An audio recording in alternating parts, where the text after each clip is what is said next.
Hey guys, my name is Mark Klein, and I'll be coming down to Australia starting October 27th, 2015. Let me tell you a little bit about myself. I've been training in the art of Kyushu Jitsu since 1989, so that's 26 years now. I had a full head of hair when I started.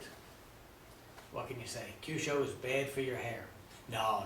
I started out in Tang Soo Do Karate, and then I moved on to Ryukyu Kempo when I discovered Kyushu Jitsu with a local guy. So which eventually led me to train with George Dillman, Wally J, and Remy Prisas. And I was actually the first person in the world to get individual black belt ranks from each one of them in their respective arts. So here's my approach to this. The points are great, but if you don't have a way to get to those points, they're not that great. They're not even good at that point. And that's my opinion. So I've blended the movements of Arnis, which teaches you to move pretty quick because somebody's coming at you with a weapon, with the locks and flow of small circle jiu-jitsu to attack these points. And that's what I personally call the pinpoint method, or my pinpoint method. In this video, I'm going to be demonstrating one technique and concept that I'm going to be teaching at my Melbourne seminar. Each week, I'm going to have a new clip for you about what you're going to learn. In order to really learn it though, you need to be there. At the end of this video, I'm going to have my contact information so you can get in touch with me to find out where you can learn how to do this as well. I look forward to seeing you. If you ever have any questions, please let me know.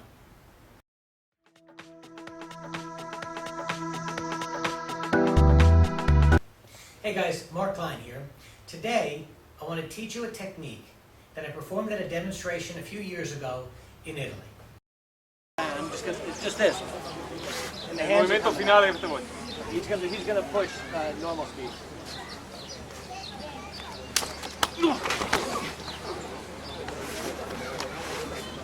You see, what I've been using has become my signature method to force multiply all of my techniques.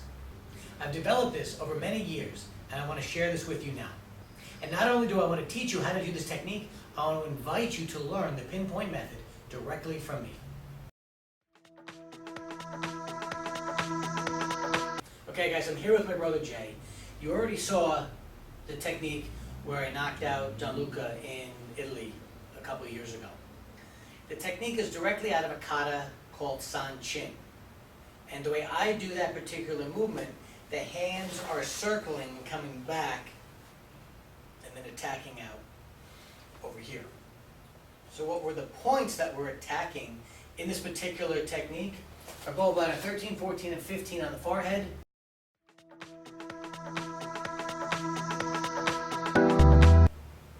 And gallbladder 25 right by the lats.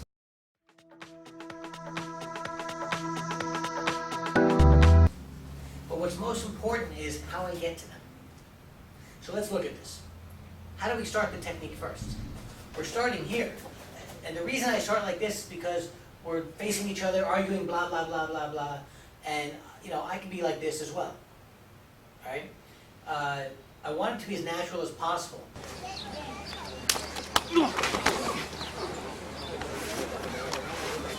I don't start these techniques out doing this, because if he knows I'm ready for him, he knows what's coming. Or he knows something's coming. I don't want him knowing anything. All right? I want it to be almost as much of a surprise for him as it is for me. You know what I mean. I hope you know what I mean. Okay? Meaning, I'm not thinking, I'm going to do this, I'm going to do that, I'm going to do this, because as you're thinking about all that stuff, you might get punched in the face. You have to read the situation and start to read the body motion, etc. All right? So we're starting out, the scenario is he's going after me with his right hand. He's pushing at me with the right hand, or reaching to grab me. And as he goes to reach, I'm stepping to the outside, and I'm doing this. I'm just parrying the hand, something we call trapping hands. So slow, I'm going to parry the hand out, come back up to cover this, to cover my head also from that other punch, to brush the hand back to break the balance. That exposes all of this for me to attack.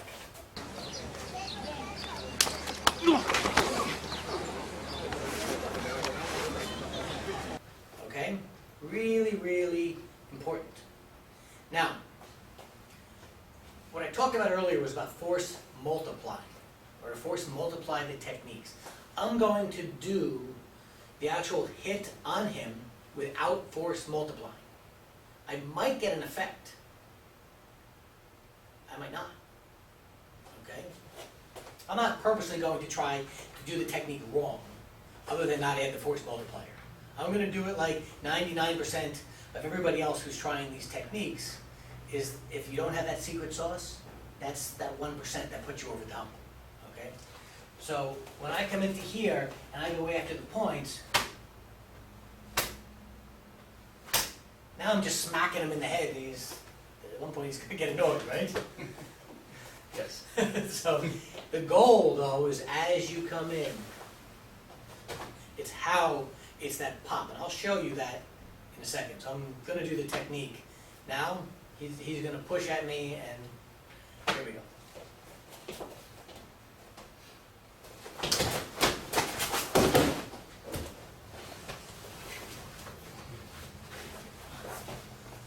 Surprise. Okay. Been a long time. Yes. So that flash. So you can see, when you add the force multiplier into the whole picture, you get a much more dramatic effect.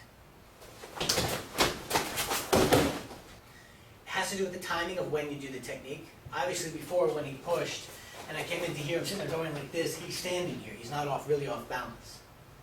All right? So that's one reason why when people practice doing some of these techniques, they don't work too well, because the guy's standing there like this. It's not going to work. Okay, you need him slightly off balance. That's what helps add to the whole thing. He needs to be off balance. Number one rule in judo is break the balance. If you break the balance, then you have a better chance of owning the person. But you can't break yours in the process. The other thing, coming in, when I do this, look how that turns him and breaks his balance that way. So there's a lot of little pieces to this. Okay, his head's doing this. When I come into gallbladder 25, I'm actually going to attack it with this knuckle of the thumb.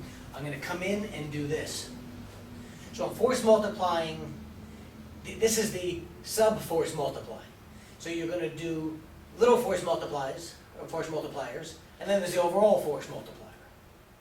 Okay? So it's the cumulative effect of all of this happening at once. So when this comes in, here. Boom, and I do a little bit of a twist, which gives me that, and then bang, when I come onto the points on the head, I pretend I'm holding an egg. And what I'm going to do is, boom, and I'm going to pop with the egg, let the hand spring out, and go through in that manner and down this way. Because gallbladder 14 sits right above the eyebrow, coming in, so if I hit here, I get an effect. When I come down like that, I get a more dramatic effect. But if you look, Ben, if he's bent forward, I just have to hit straight. And that gives me, straight through is down on him because of the action of his body.